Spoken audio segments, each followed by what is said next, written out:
L'éco-hameau de Sainte-Gemme, c'est un lieu qui rassemble des habitants qui ont, on va dire, qui ont une sensibilité de l'écologie en général, donc avec de la construction de matériaux naturels et de proximité. Alors actuellement, il y a 3 maisons d'habités, plus un jeune couple qui vient d'arriver avec un bébé d'un peu plus d'1 an, qui sont mobiles, qui commencent leur construction, et il y a 2 autres maisons qui sont en construction. Donc en fin de compte, il y a 6 maisons qui vont être finies sûrement presque en fin d'année, quoi. Je lui avais donné mon idée, je me disais je voudrais rejoindre un projet, un écolieu. Mais il y a quelque chose qui va se construire, parce qu'à l'époque il n'y avait rien du tout. Je sais qu'il y a quelque chose qui va se construire dans la Brenne. Et puis moi je suis tombée amoureuse du lieu, quoi, puisqu'il y a la forêt autour, enfin c'est très protégé.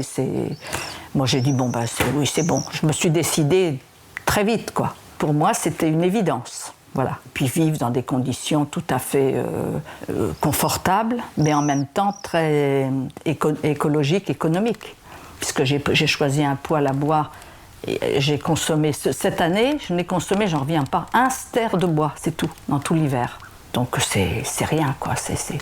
Donc nos maisons sont, par exemple, il y a 3 maisons qui sont construites en ossature bois et isolation paille.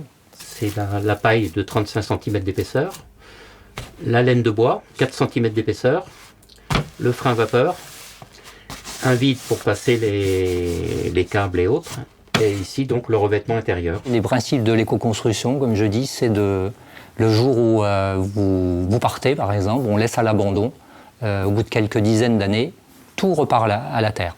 Il n'y a plus rien qui reste, il n'y a pas besoin de dire il y a tout ça à détruire, on va l'emmener, on va l'enfouir. Refaire encore une décharge avec une partie de la maison, comme la laine de verre, le béton et tout ça. On n'a pas ça. Tout ça va repartir au sol parce que ce sont des choses naturelles. On a vu passer pas mal de gens qui sont intéressés. Je m'aperçois que le frein principal, c'est le facteur humain, quoi. Et j'ai l'impression que c'est beaucoup ça qui freine les gens. Il faut aimer prendre un peu de risques et puis il faut y aller, il faut foncer, quoi. Donc si j'avais un mot pour les encourager, c'est que je leur dirais allez-y. S'ils en ont vraiment envie.